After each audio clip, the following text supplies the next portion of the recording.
Okay, let's do the second question for the day.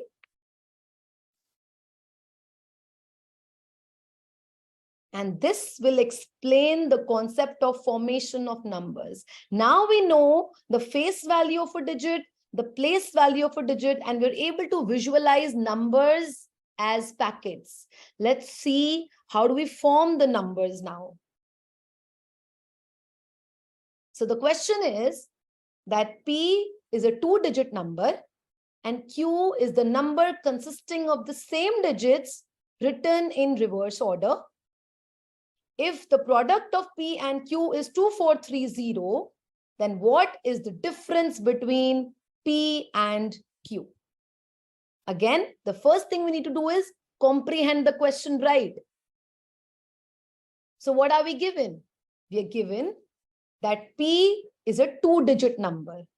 So now we know that at the first position, the value is ones.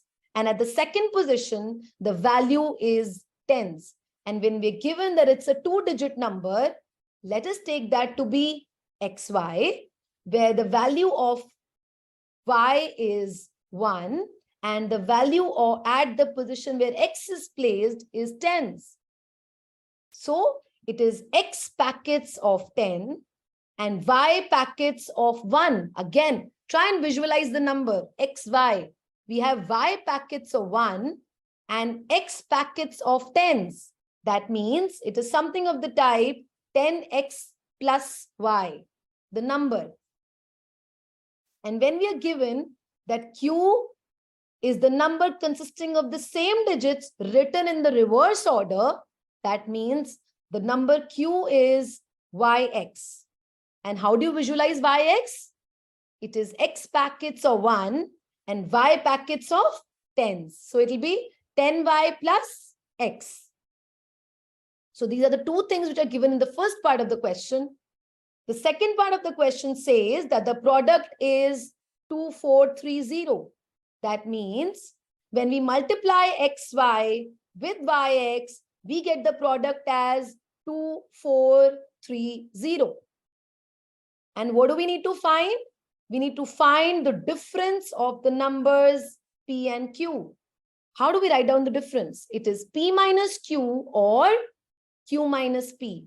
And a better way to write it is modulus of P minus Q, or we're talking about the absolute value.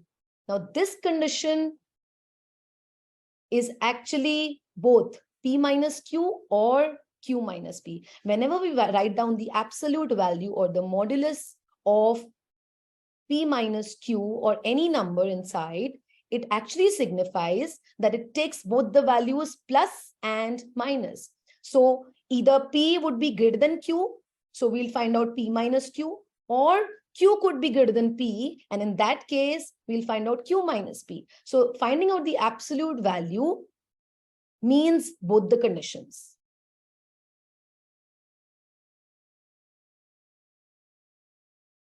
So both X and Y are supposed to be non-zero digits. Why? Because both P and Q are 2-digit numbers. What will happen? So P is XY and Q is YX. They have to be, X and Y have to be non-zero digits. What if one of them is a 0 digit? Suppose your Y is 0. In that case, your P would be what? X0, it's a 2-digit number. However, your Q would be 0X, and that's not a 2-digit number, it's a 1-digit number. Because, again, visualize, this has X packets of 1, whereas it has 0 packets of tens. So it is a 1-digit number. So this is supposed to be a 2-digit number. Therefore, both X and Y are supposed to be non-zero digits. This is the first implication which we get. Now, you're also given that the product of P and Q is 2430. That means, what do you see here? The last digit of the number 2430 is the product. It is in the product. So one of the digits must be 5. one of the digits must be 5. And if one of the digits is 5, what could be the other digit? It could be either 2 or 4 or 6 or 8.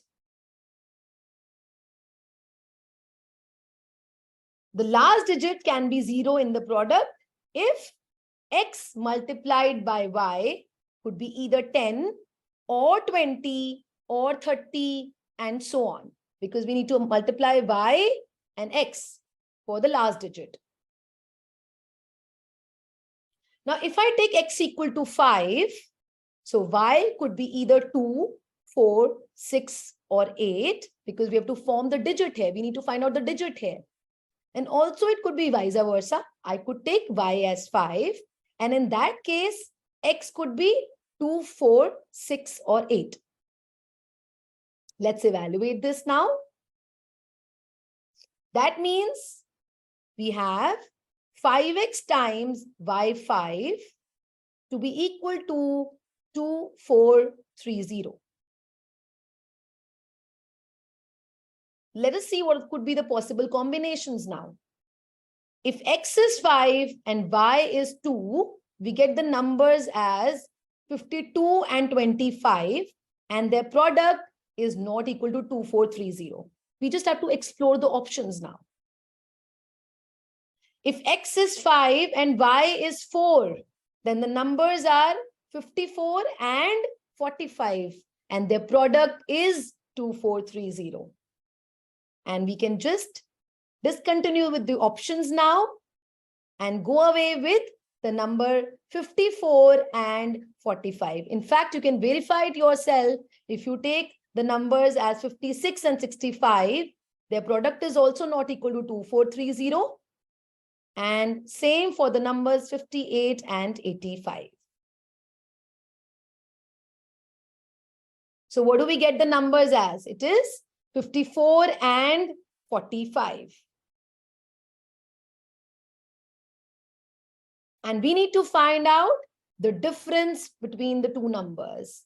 What is the difference? It is P minus Q, which gives us 9. So you can go and tick the correct option, which is 9. So you get a better understanding of what the place value and the face value of a digit is. And through that, you can find out how do we form numbers.